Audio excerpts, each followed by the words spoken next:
C'est parti. OK, good. Des fois, je trouve nos sujets plus intéressants que d'autres. Naturellement, c'est juste, c'est juste peut-être moi, dépendamment sur quelle sorte de message que j'ai.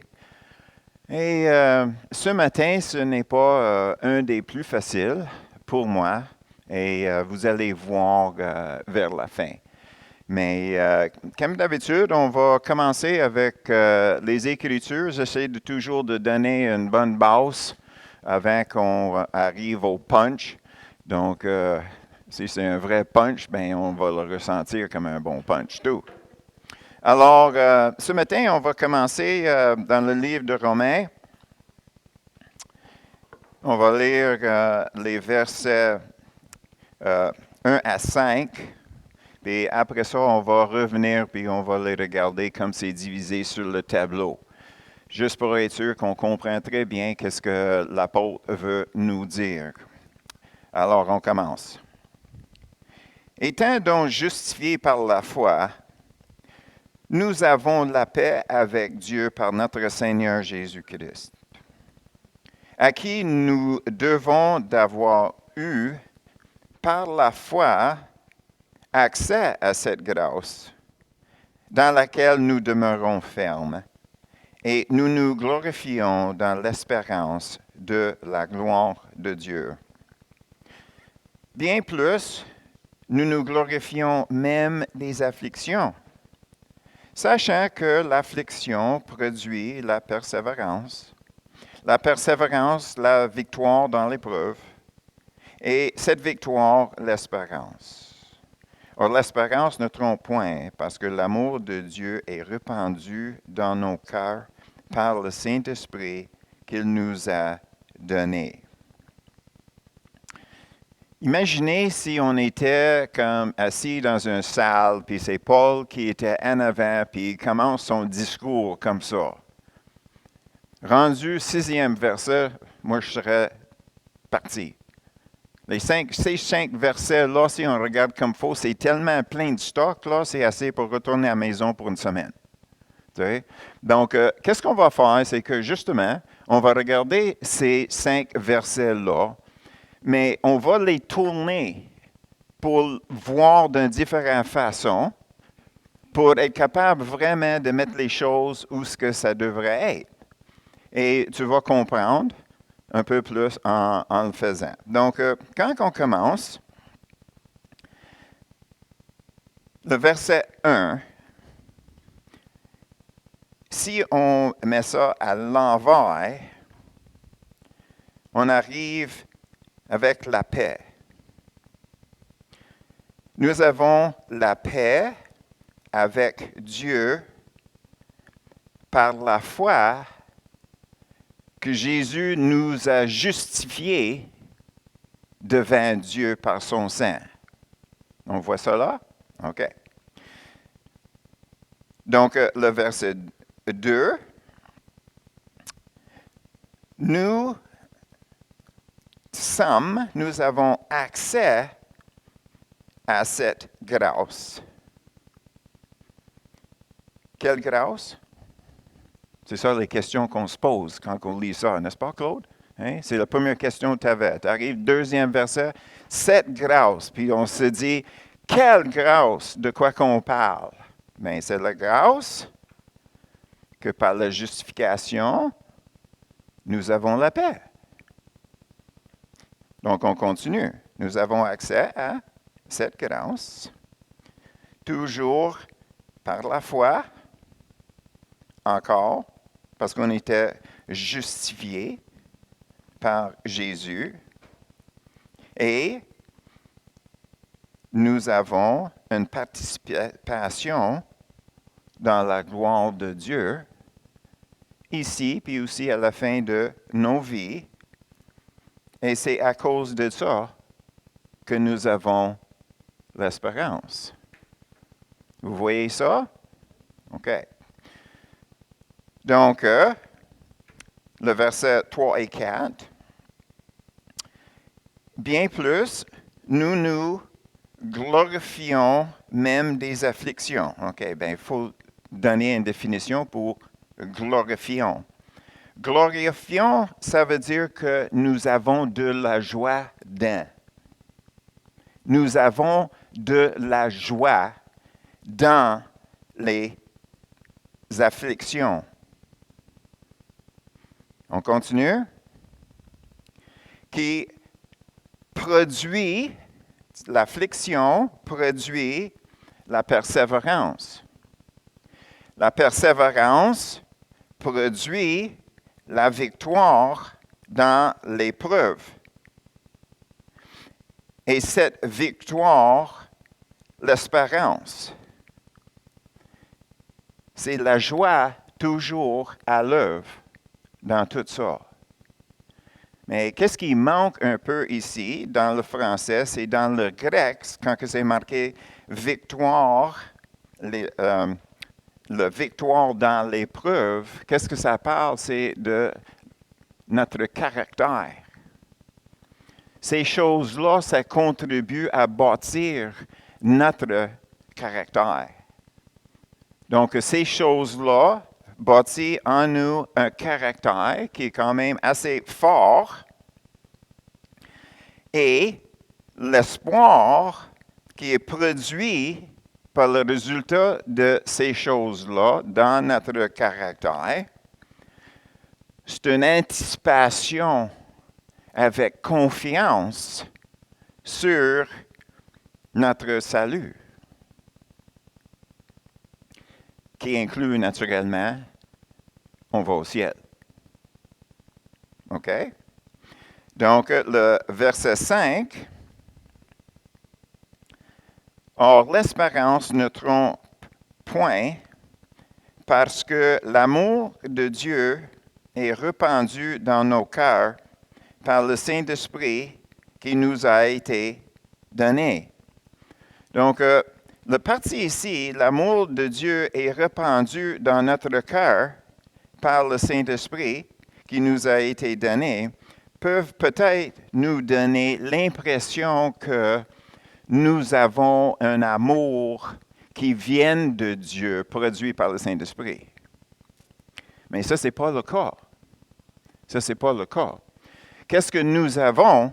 C'est que nous avons la connaissance de l'amour de Dieu qui est rentré en nous. C'est notre connaissance de son amour. Ce n'est pas son amour produit en nous. Est-ce que vous voyez une petite différence? Nous avons l'impression que le Saint-Esprit agit en nous pour produire amour que nous autres, on repeint sur ceux qui sont autour. Puis c'est vrai. Mais dans le verset ici, ça parle de notre reconnaissance de l'amour que Dieu il avait pour nous. On reçoit son amour. Ça n'a rien à faire avec comment on ressent, dans le sens que l'amour pour donner. C'est une connaissance. Dieu nous a tellement aimés. Puis là, on ressent. C'est un fait. Puis on est au courant. C'est rentré dans notre cœur, dans notre connaissance, dans le fond de notre être, comment que Dieu nous aime. Puis à cause de ça, nous avons une anticipation. À cause de ça, nous avons une anticipation. Donc, tous ces versets-là parlent de qu'est-ce que nous avons reçu. On n'a rien fait ici. Donc, ça ne fait pas de sens de penser que tout d'un coup, ça parle de qu'est-ce qu'on donne aux autres. C'est pas ça, pas tout. Donc, c'est très important pour nous autres à réaliser que nous avons la paix, la foi, la justification, la grâce, l'anticipation du ciel basée sur cette connaissance que Dieu nous aime.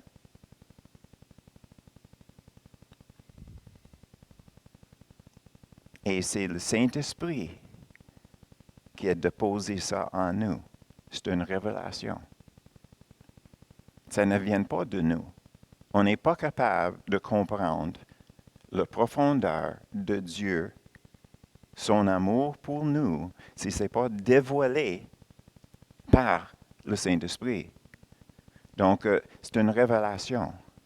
La question, est-ce que vous avez cette révélation? Est-ce que vous avez vraiment, est-ce que c'est ancré dans ton cœur? Comment Dieu nous a aimés, qu'il avait amené à nous sauver. Son amour pour nous était tellement profond avant qu'on était sauvés. Maintenant, après qu'on est sauvé, tout d'un coup, il fallait qu'on fasse des choses pour Dieu. Puis on a sauté l'étape qui disent, peu importe qu'est-ce que j'ai vécu, qui je suis, qu'est-ce que je vais faire. Dieu nous aime. Point. Il n'y a pas de performance produite. Il n'y a pas de performance à produire pour le plaire. C'est déjà là. C'est établi. C'est ça que le Saint-Esprit essaie d'ancrer dans les chrétiens, mais naturellement, c'est le cerveau, c'est notre cœur qui embarque dans ça. Puis on était obligé de faire les choses pour plaire à quelqu'un qu'on aimait. Donc on arrive là, puis c'est quasiment impossible. Le terrain est tellement dur que la pluie de son amour est quasiment pas capable de rentrer. Puis on pense qu'il fallait qu'on gagne ses approbations. On les a déjà. On les a déjà. Donc calmez-vous, là. Relax un peu, là. Relax. Wow! Est-ce que Dieu connaît tout? Donc, il sait que je vais faire une erreur dans 3 semaines, 2 jours et 3-4 heures plus tard, n'est-ce pas? Donc, il voit ça, moi, je ne le vois pas. Moi, je pense aujourd'hui que je suis quelque chose, tu sais. Il a raison pour m'aimer. Mais 3 semaines, 2 jours, puis quelques heures plus tard, je suis un échec. Puis tout d'un coup, c'est comme, oh, comment est-ce que Dieu peut m'aimer après que j'ai fait une telle affaire? C'est ça que vous faites, vous autres, là. Pas moi, hein?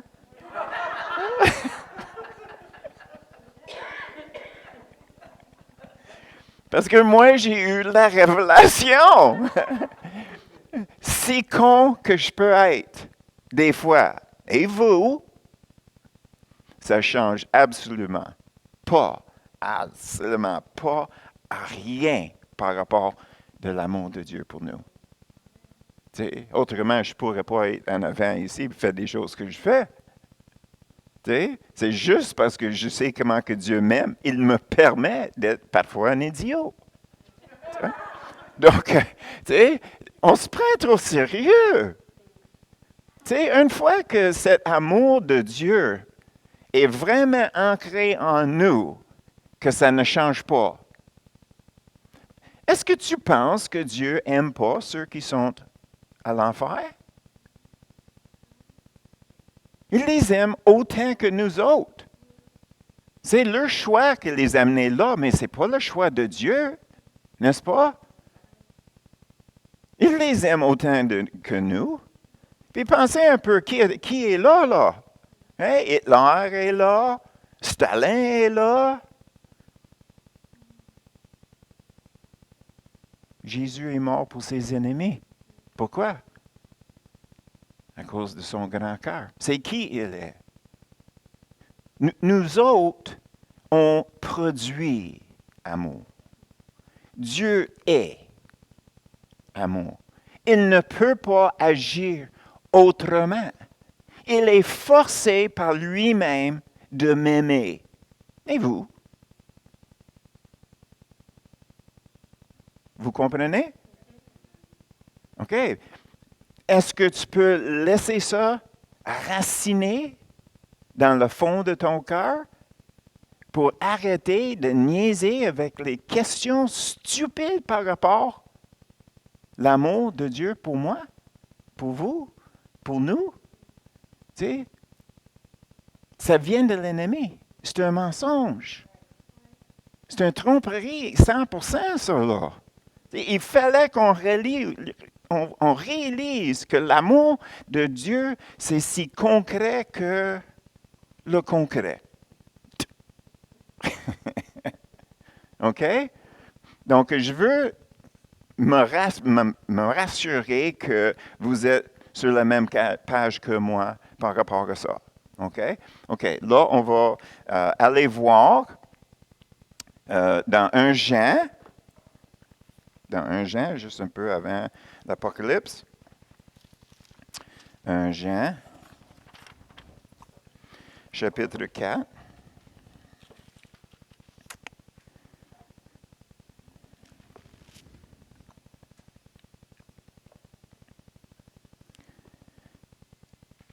On va lire 13 à 17, 18. 13 à 18. Nous connaissons que nous demeurons en lui et qu'il demeure en nous parce qu'il nous a donné de son esprit. Et nous avons vu et nous attestons que le Père a envoyé le Fils comme sauveur du monde. Celui qui déclarera publiquement que Jésus est le Fils de Dieu, Dieu demeure en lui et lui en Dieu. Et nous avons connu l'amour de Dieu pour nous et nous y avons cru. Dieu est amour. Et celui qui demeure dans l'amour demeure en Dieu et Dieu demeure en lui. Tel il est, tel nous sommes aussi dans ce monde. C'est en cela que l'amour est parfait en nous, afin que nous ayons de l'assurance au jour du jugement. La crainte n'est pas dans l'amour, mais l'amour parfait bannit la crainte, car la crainte suppose un châtiment, et celui qui craint n'est pas parfait dans l'amour. Donc, la première chose, c'est de réaliser que quand on parle de crainte, ici, c'est une crainte du jugement à la fin. OK? Ça, c'est le contexte. Ce n'est pas crainte en général. J'ai peur des auteurs, donc je n'ai pas l'amour de Dieu en moi. Non, ça ne marche pas là. Ça veut dire que notre connaissance, selon ce qu'on vient de lire, la connaissance que Dieu a un tel amour pour nous enlève la crainte qui va changer d'idée quand on arrive devant lui. OK, vous voyez ça? OK, donc on va reculer. Verset 13. Nous connaissons que nous demeurons en lui et qu'il demeure en nous parce qu'il nous a donné de son esprit. Le dernier verset qu'on a lu, Romains, ça parlait que la connaissance de son amour nous a été transmise par révélation par le Saint-Esprit. Donc, on commence encore avec le Saint-Esprit, qui nous dit, nous demeurons en lui. Est-ce que tu demeures en lui, Judy? T'es sûr? Ben oui. Pourquoi? Parce que le Saint-Esprit l'a dit. OK? Le Saint-Esprit nous dit, on demeure en lui et il demeure en moi. OK? Je devrais le laisser sortir de temps en temps. OK. On continue. OK? Donc, C'est à cause de la révélation du Saint-Esprit on peut dire que le verset 13 est vrai. Donc, on va continuer le verset 14 et 15. Et nous avons vu et nous attestons que le Père a envoyé le Fils comme sauveur du monde, celui qui déclara publiquement que Jésus est le Fils de Dieu, Dieu demeure en lui et lui en Dieu. OK. Il fallait qu'on reste toujours avec l'aspect de révélation. L'aspect de révélation. Il n'y a personne qui vienne à Jésus, si ce n'est pas le Père, qui dévoile qui Jésus est, selon ce que Jésus a dit quand il a posé la question à Pierre, « Qui dis-je le monde que je suis? » Et toi, tu dis, « Qui je suis? » Puis il a dit, « Tu es Dieu. » Le Messie, loin de Dieu, Fils de Dieu, Dieu. Il fallait qu'une personne ait la révélation de Dieu que Jésus est Dieu. Et ça va produire en lui, il est Dieu. Jésus est Dieu. Il est Dieu, je le sais. Donc, je viens de l'exprimer et suite à ça, il est Dieu. Il fallait que je l'écoute. Parce qu'à l'époque, il avait plusieurs idoles, plusieurs dieux, etc., etc. Mais tout le monde servait. Il n'avait aucune question de dire quelque chose sans mettre en action des actions. Donc, c'est la même chose pour nous autres. Quelqu'un qui dit une prière haute voix, je confesse que Jésus est mon sauveur. Ça, c'est pas sauvé. C'est pas sauvé. Quand que la personne a une révélation, c'est comme, wow! Tu sais, quand que moi je suis venu au Seigneur, j'avais aucune idée c'était qui Jésus. C'est ma mère qui m'avait parlé de Jésus. Puis j'ai vu le changement dans mon père. Puis moi, j'avais besoin d'aide. Je n'avais pas la réalisation que Jésus était Dieu. Puis je le savais, je le disais. Jésus, ma mère m'a dit que tu existes, que tu es vrai, que tu es Dieu. Donc, si c'est vrai, produit un changement en moi que moi je peux voir. Est-ce que c'est la foi, selon vous? Est-ce que je croyais en Jésus en ce moment-là? Bien, pas en tout. Je cherchais une sortie. J'avais besoin d'aide. Ça, c'était une révélation. J'étais trop stupide avant de savoir que j'avais besoin d'aide. À un moment donné, Dieu est venu à mon secours. Puis il disait, toi, tu as besoin d'aide. Moi, j'ai besoin d'aide. Un peu comme Star Wars. Tu sais. Souviens-tu quand il était à la porte, puis il disait, tu peux me laisser passer. Tu peux passer.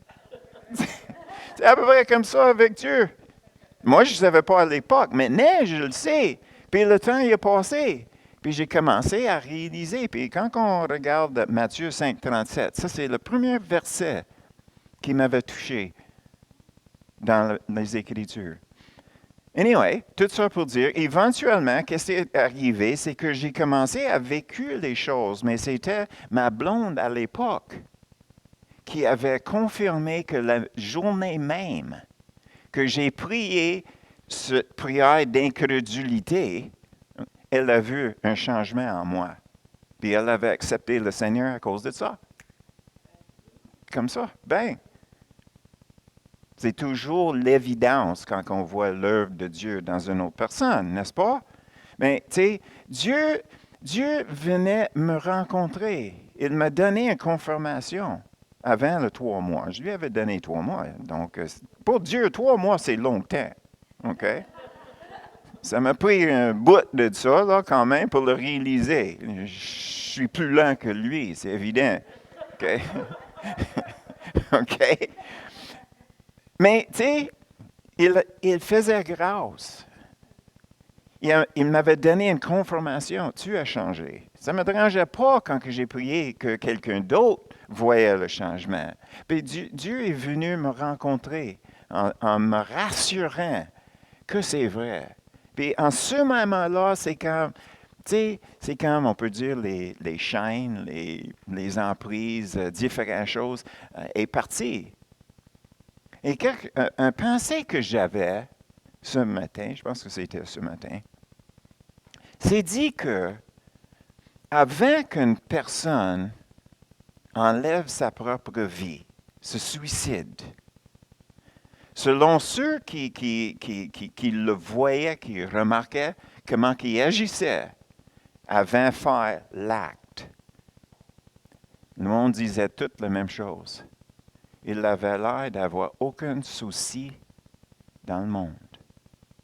Donc, à un moment donné, la personne a pris décision d'enlever sa vie. Puis peut-être, on va dire, dans 3 jours, un tel jour, telle date, c'est fini, j'arrête. Tout cela, je ne peux pas endurer. Donc, à partir de maintenant, là, je sais quand est-ce que je vais mourir. Puis tout d'un coup, tous les fardeaux sont partis. M'en foutre. N'est-ce pas? C'est normal. La fin arrive. Je m'en foute. Tu peux me dire qu'est-ce que tu veux? Ne me dérange pas. Tous mes problèmes dans les finances, ne me dérange pas. Pas moi qui paie. Tu sais? Tous les soucis, tous les problèmes sont partis. Sont partis. Non, je ne les accepte pas parce que moi, je pars. C'est fini. Dans ma tête, c'est fini. Physiquement, c'est pas fini. Dans ma tête, c'est fini. C'est à peu près ça que j'ai vécu quand j'étais sauvé. Je me suis dit, j'ai rien à perdre et tout à gagner. Donc, donner ma vie à Jésus quand tu es dans une place comme ça, là, comment est-ce que ça ne peut être que être libérant? J'étais complètement libéré des choses qui nous gardent à terre. Okay? Si on peut le dire de même. N'est-ce pas? Tu sais? Puis, ça, c'est un état que Dieu veut qu'on aime, qu'on vive. C'est de vivre dans cet état-là. On a juste une personne à plaire. Et lui, il sait qu'on doit de l'argent. Lui, il connaît tous nos soucis. Est-ce que nos soucis nous aident? Vraiment? Mais apparemment pas, parce que si on était pour se suicider, on n'aurait pas ces soucis. Donc, les soucis ne nous aident pas. C'est logique, n'est-ce pas? Donc, à quelque part, il fallait qu'on mette en question le niveau de l'amour de Dieu pour nous, dans notre cœur. Est-ce que vous voyez ça? Si on était vraiment convaincus jusqu'au fond, là, au coton, comme on dit au Québec, OK? Au coton, jusqu'au fond. Comment est-ce qu'on peut le douter? Comment est-ce qu'on peut garder les choses pour nous autres quand que c'est lui qui veut les avoir? Tu sais, je pense que je suis trop simple. Tu sais, je vois les chrétiens qui s'en vont, puis c'est comme, toutes les fois qu'il y a quelque chose qui marche avec les enfants, c'est la fin du monde, puis gna. Puis je me dis, je pense que je manque de cœur. Je pense qu'il me manque de quoi? Parce que, tu sais, à quelque part, je ne peux pas dire que je peux faire plus que Dieu, premièrement. Puis deuxièmement, qu'est-ce que ça va me donner de regarder toutes ces choses-là? Tu sais, vraiment, je ne comprends pas. Peut-être que je suis sauvé trop longtemps. Peut-être c'est juste ça. J'ai perdu contact avec le monde. Tu sais, apparemment, selon moi, quand que je prie, c'est pas nécessaire que je passe 3 heures là pour une demande. C'est comme, OK, Seigneur. Tu sais, ça, c'est juste moi qui parle. Vous autres, ben, il fallait que vous faites qu'est-ce qu'il faut que vous faites. Tu sais, chaque personne est différente. Ben, moi, je suis à la place que la sérénité d'accepter les choses que je ne peux pas changer. Donc, je regarde les choses. Est-ce que je peux changer ça? Non. OK, Dieu, c'est à toi. Qu'est-ce que tu veux que je fasse de plus? Mon temps de prière, c'est plus, Seigneur, qu'est-ce que tu veux que je fasse? Au lieu de, Seigneur, qu'est-ce que tu peux faire pour moi? C'est fait. Qu'est-ce que lui peut faire pour moi? C'est fait. Comme ça. Je te vois, Maylin.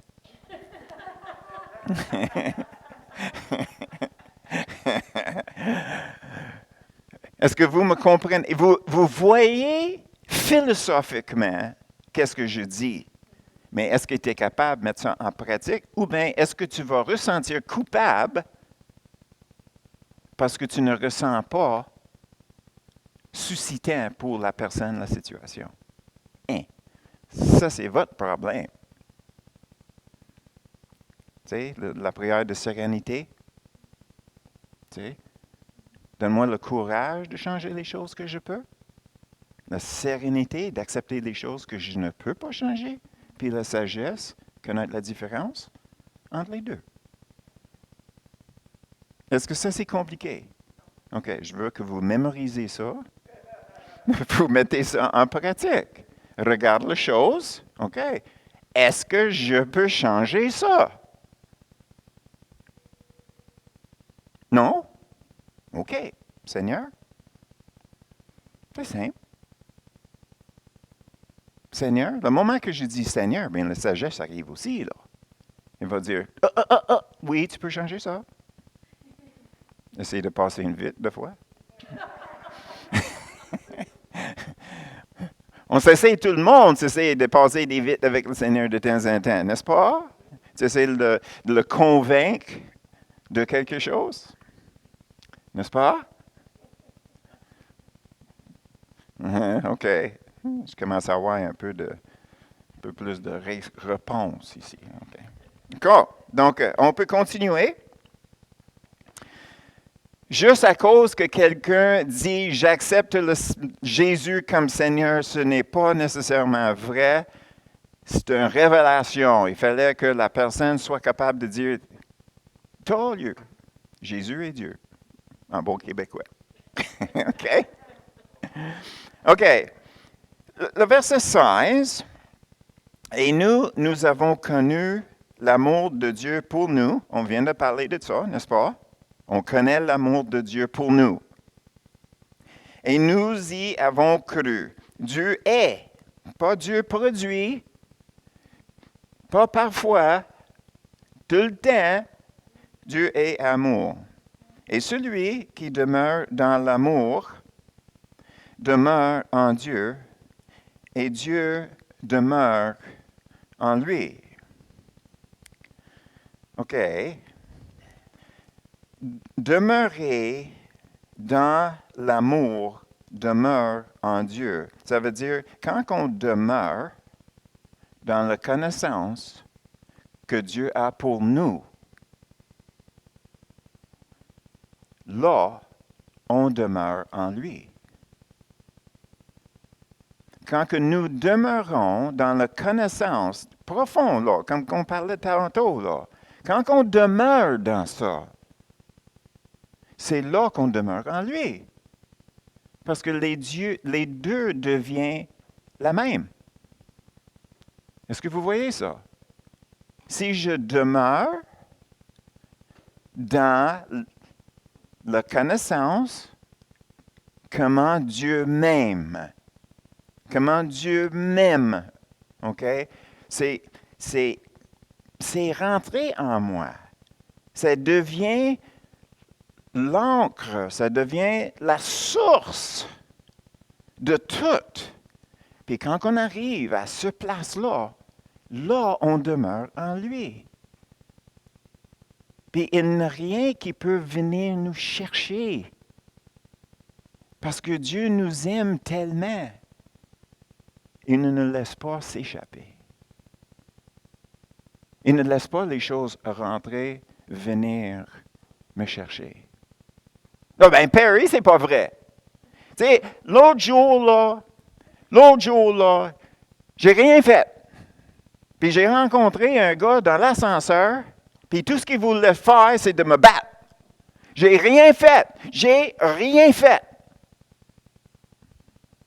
Ah oui?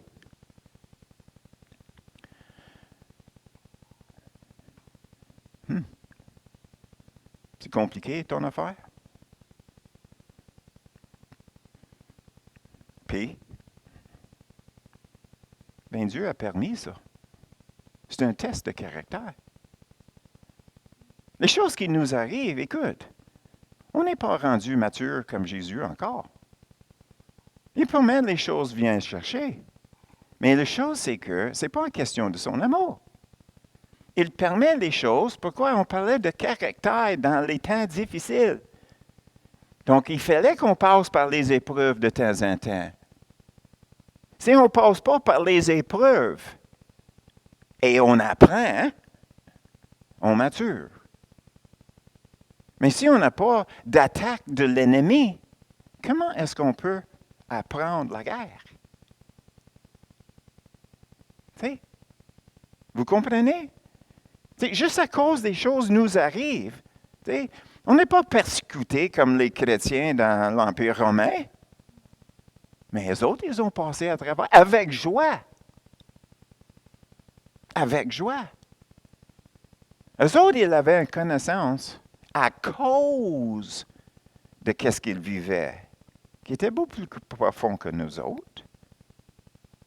Tu sais, mourir de la façon que les autres, ils mourissaient, c'était pas drôle, là. Mais ils n'abandonnaient pas leur foi, là. C'est comme, je suis en feu, donc dans à peu près 3 minutes, je vais être mort. Puis je rejoins le Seigneur. Hallelujah. Pas tout à fait comme ça, là. Mais vous comprenez qu'est-ce que je veux dire. T'sais, la fin s'approche. Parmi les horreurs.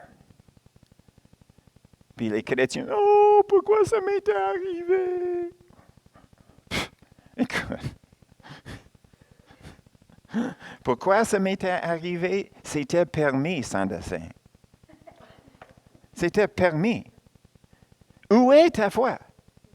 Dans l'amour de Dieu. Tu sais, vous posez des vraies questions. Voyons donc, vous autres. Tu sais, pose les vraies questions. Où est ton amour? Est-ce que vous demeurez dans l'amour de Dieu ou bien est-ce que c'est juste une idée? C'est une bonne idée, mais ça ne marche pas. Non, ça marche. Donc, on vit dans cet amour-là que Dieu a pour nous. Puis là, c'est lui qui demeure en nous.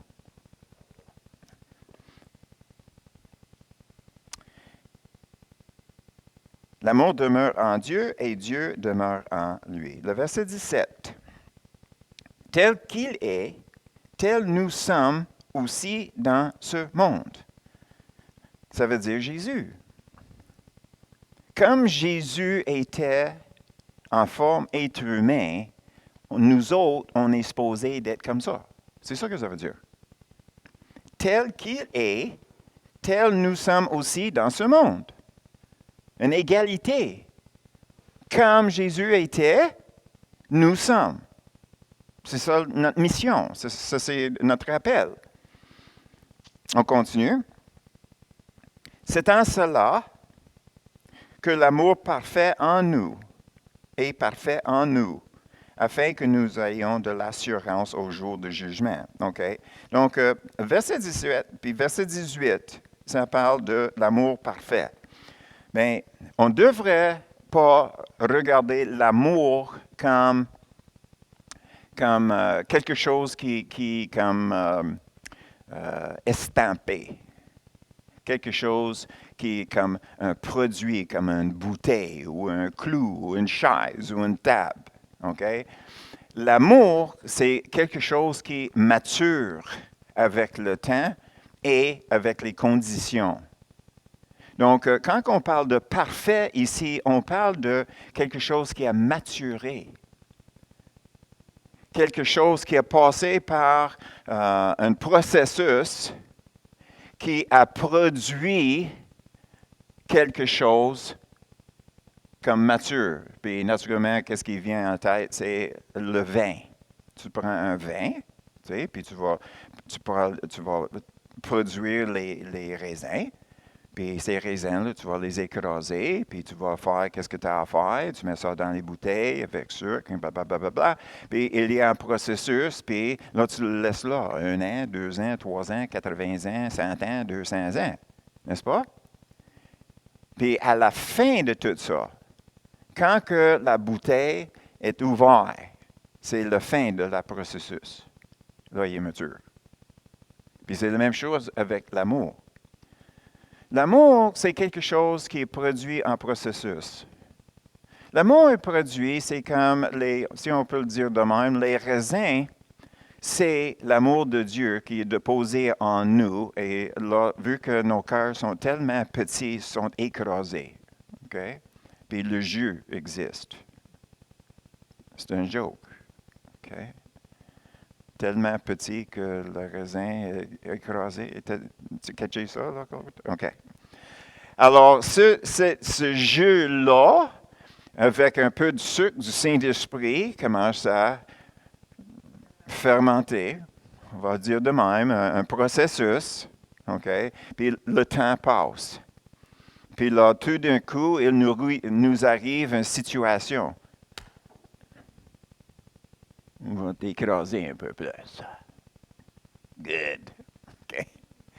Les choses nous arrivent, mais maintenant, qu'est-ce qui est arrivé? Vu qu'on demeure dans l'amour de Dieu, OK, ça c'est notre bouteille. Puis dans cette bouteille-là, ben, les choses commencent à bouger, les choses commencent à agir, puis le temps passe, le temps passe, le temps passe. Puis tout d'un coup, quelqu'un arrive, un méchant. Puis là, il ouvre la bouteille. Oh! Est-ce que c'est le vin ou le vinaigre qui sort? Si c'est le vin, ben, c'était un processus de maturer. Donc, qu'est-ce qui va sortir de la bouteille? C'est du vin. Vous voyez? Puis, une autre bouteille avec d'autres raisins, toujours en nous. On est devenu tout, comment on appelle ça, une grotte pleine de bouteilles, là? Puis là, à chaque fois, un quoi? Un cellier, c'est ça. Un cellier, on est devenu un cellier. Donc, il arrive une épreuve, on sort une bouteille. OK, c'est quoi le saveur? Tu sais, il fait ça toujours. Ça me donne rien, il ne marche pas. Mais anyway.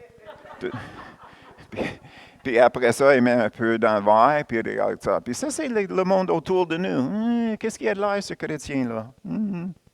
OK, il sent pas pire. OK. Là, on va regarder. Oui, mais si tu parles contre lui, là, qu'est-ce qu'il va faire? On va goûter ça. On va l'insulter pour voir sa réaction. Donc, est-ce que ça, c'est une bonne comparaison pour maturation?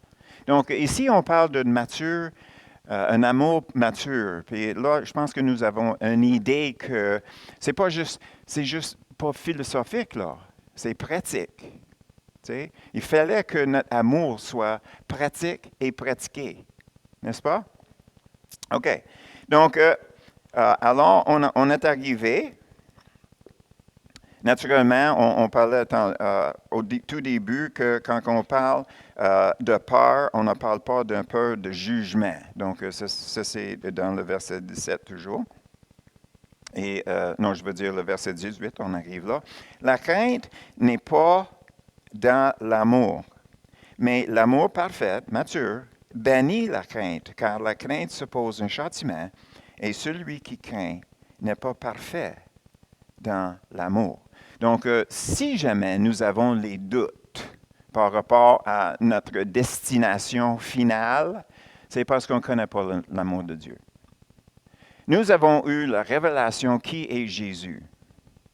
Puis si ça, c'est pas décidé, bien, il fallait commencer là. Est-ce que Jésus est Dieu? Tu sais? Si on n'a pas la révélation, on ne peut pas dire oui avec notre cœur. On peut dire non, oui, on peut dire oui, tu sais. Je suis dans une église, puis tout le monde autour de moi croit, donc je vais dire oui. Mais est-ce que c'est réel? Mais là, une fois que ça c'est réel, il faut réaliser que c'était un œuvre de Dieu en partant par le Saint-Esprit qui nous a donné la révélation. Donc, c'est qui a fait l'œuvre? Dieu. Oh oh. Et puis, là, qu'est-ce qui arrive? C'est que on arrive à la place, OK? Maintenant, on peut dire, OK? Je sais que Jésus est Dieu. Donc, vu qu'il est Dieu, ben, je dois répondre à Dieu. Je suis maintenant redevable. Donc, il y a des choses qu'il fallait que je fasse. Il fallait que Dieu me parle. Écoute, il me parle. Quelle merveille! Il me donne quelque chose à faire. Maintenant, qu'est-ce que je peux faire? Je peux répondre à son amour pour moi. Puis, ça, c'est la partie qui est difficile. Parce que des fois, on répond aux choses, mais notre cœur n'est pas dedans.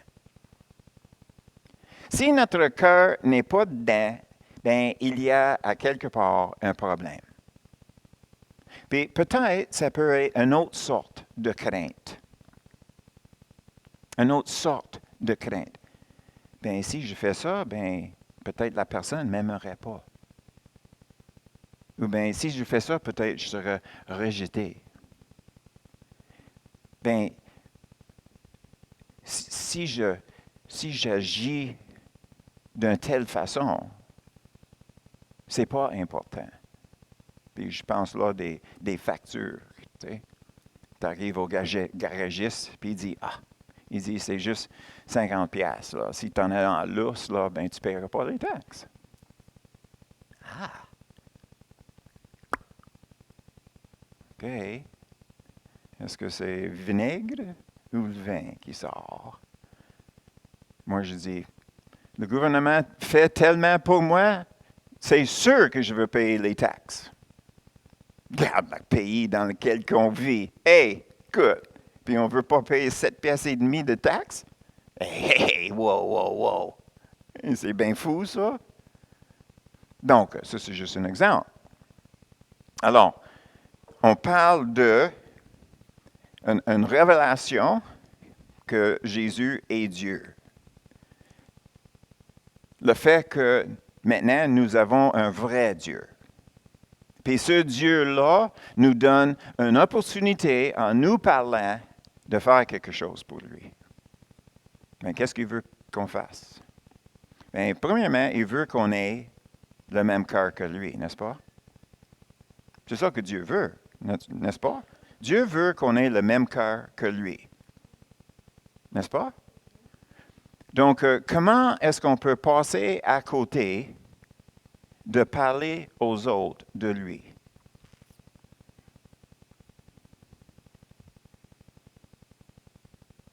Comment est-ce qu'on fait autre chose que parler de lui aux autres? Parce que la chose que Dieu veut, la chose qui est le plus important dans son cœur, c'est qui? C'est quoi? C'est les non-sauvés. On ne peut pas dire que nous avons le cœur de Dieu si ça ne dérange pas que le monde va à l'enfer, que le monde ne sont pas sauvés. On ne peut pas dire que nous avons le cœur de Dieu pour ça. Parce que c'est là où ce qui rend l'autre question de crainte. Pourquoi? Pourquoi est-ce qu'on ne parle pas aux autres de Dieu?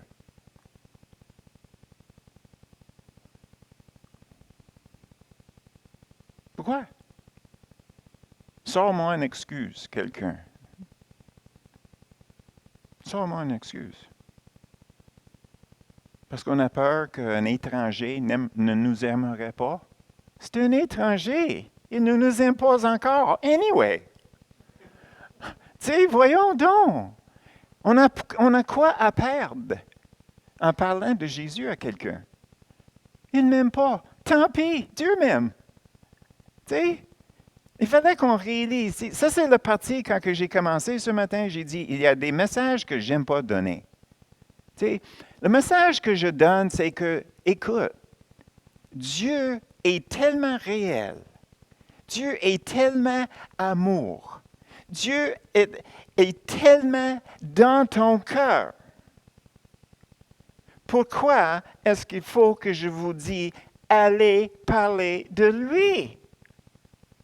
Est-ce que vous comprenez? J'essaie de vous convaincre de l'amour de Dieu, que ça repent, que ça déborde. Je peux utiliser tous les mots. Ça ne tente pas. Ou j'ai peur. Ah, voyons donc.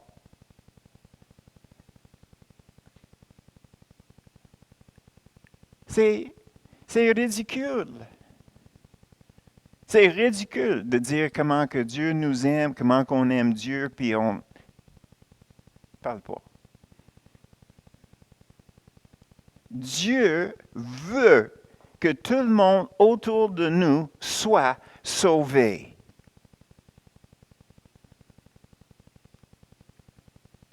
Comment est-ce qu'on peut se taire? Penses-tu que je veux être ici ce matin?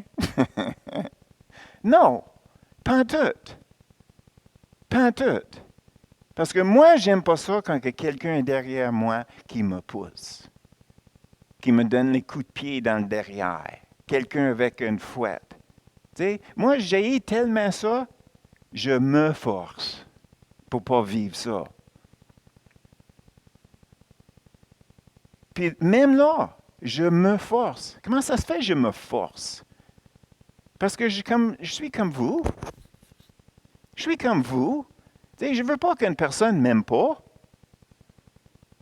Mais tu penses-tu que la façade que le monde met, c'est vrai? Tu sais, le monde qui sont au travail ou quoi que ce soit, bla, bla, bla, bla, ha, ha, ha, ha. C'est un masque. Nous autres, on portait ça avant. Tu sais, quand on était quasiment 10 morceaux dans notre cœur, puis on est là avec nos amis. Ah oui, oui, ça va bien. Il faut, j'ai cette expression-là. Il faut être honnête. C'est ça qu'il faut. Puis je pose la question 2 fois, comment que ça va? Ça va bien, comment que ça va? Vraiment, là, pour le réel. Puis il me regarde. Parce que je veux savoir. Je ne passerai pas mon temps pour rien, là. Je suis en mission. Naturellement, on sait en même temps, l'autre côté de la médaille. Il n'y a personne qui vient à Jésus si le Père ne l'avait pas appelé. Donc, moi, j'arrive avec ma canne à pêche. Comment ça va? OK. Comment ça va? Parle-moi des vraies choses. OK. OK. Seigneur, parle-moi. Qu'est-ce qui se passe dans cette personne-là? Ah, OK. Petite affaire de même. C'est trop petit. On va le remettre. Il n'est pas prêt encore. C'est un exemple. Okay? Il n'est pas prêt encore. Donc, je vais continuer. Je vais continuer, une semaine, 2 semaines, 1 mois. Mais j'arrive à la place, personnellement, j'arrive à la place à vraiment poser des vraies questions ou de dire les vraies choses. OK, Martin? Je suscite pour ta vie. Je suscite pour ton cœur. Ben, comment ça se fait? Ben, tu sais, la chose, c'est que, as-tu de la place pour Dieu dans ta vie? Oui, je suis catholique. Hein? OK. J'écoute le Saint-Esprit. Qu'est-ce que je dis? Là, j'ai 2 pieds dans le plat. Qu'est-ce que je dis maintenant? OK? Mais c'est comme, ben, tu dis que tu es catholique, puis tu es tout le temps en train de dire hostie et calvaire et tabarnak et tous ces mots-là. Tu sais pas que ça, c'est blasphémé? Non, c'est pas blasphémé, ça! Ah oui, définition de blasphème. Parler contre Dieu, parler contre toutes les choses qui sont liées à Dieu. Donc, vous savez, comme catholique, si tu blasphèmes, tu ne vas pas au ciel, là. Donc, est-ce que j'ai pas raison de susciter pour toi? Tu sais, ça, c'est juste un exemple. Mais tout ça parce que dans ma vie, je réalise que il fallait que j'arrête de regarder les figures des autres, mais d'essayer plus de sonder le Saint-Esprit, de sonder Dieu. Qu'est-ce que je peux faire? Non, pas si je devrais. Quand et quoi je vais faire. Puis c'est pas à cause que quelqu'un est arrivé en arrière en disant « Tu devrais témoigner, tu devrais évangéliser. » Je réalise, écoute, il y a quelque chose qui ne marche pas s'il fallait que quelqu'un me dise qu'est-ce que je dois faire quand on parle du cœur de Dieu. Donc, on peut bien se mettre en question notre amour pour Dieu si on n'est pas capable. Si on n'est pas capable de parler de lui. Et en plus, ne dépendez pas sur moi à vous donner les outils. Ce n'est pas à moi, ce n'est pas à l'Église à vous trouver vos outils. C'est à vous de trouver qu'est-ce que vous avez besoin pour évangéliser. Puis naturellement, en demandant le Seigneur, il va te dire. Mais c'est à vous à ramasser vos outils. C'est à vous d'aller sur le champ de construction si on veut. C'est à vous d'avoir les outils nécessaires pour faire la plomberie ou l'électricité ou la charpenterie ou quoi que ce soit. Parce que ça, c'est ton appel. Tu vas avoir un appel? OK, je vais te donner un nom. Plombier, la rue, charpente, évangéliste. Tu sais? L'appel, c'est vers les non-sauvés. Ça, c'est l'appel. La façon, le petit nom appel, moi je suis appelé à la rue. Dieu nous donne les outils pour ceux qui sont dans la rue. C'est à nous autres à dire à Dieu, fais quelque chose que moi je ne peux pas faire à travers de moi. Parce que si c'est moi, ce n'est pas lui. OK? Donc, mets les 2 pieds dans le plat, puis regardez comment que le Seigneur va te sauver. En espérant que ce serait l'autre personne qui sera sauvée. Donc, on a sauté Romains 8, 29 et 1 Jean 4, 17, parce que tout ça, c'est le fait qu'on peut regarder vite Romains 8, 29. Les deux sont semblables. C'est pour ça que j'ai mis une flèche entre les deux. 8, 29, parce qu'on connaît 28 tellement bien. Car ceux qu'il a connus d'avance, il les a aussi prédestinés à être semblables à l'image de son Fils, afin que son Fils soit le premier-né de beaucoup de frères. Donc, on est supposé d'être comme Jésus. Est-ce que Jésus faisait les œuvres de Dieu? Oui. Est-ce qu'il évangélisait? Oui. OK. Donc, on a couvert ça.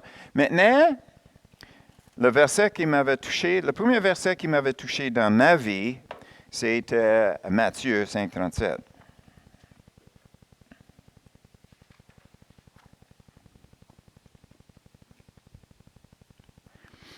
Que votre parole soit oui, oui, non, non. ce qu'on y ajoute vient du malin. Frères et sœurs, j'entends ça des prédicateurs des fois. Mes frères et sœurs, OK? Que ton oui soit oui, ton non soit non. Est-ce que vous êtes un chrétien? Oui. Donc, agis comme un. Vous êtes chrétien? Bien, sois chrétien. Tu as dit oui? Que ce soit oui, d'abord. Si tu as des choses à régler, bien, régler. Mais la chose, c'est que si on s'appelle chrétien, bien, agissons comme des chrétiens. Pas de non puis de oui. Non, oui, ça ne me tente pas. C'est oui. On est des chrétiens, oui. Donc, agis comme un chrétien, oui.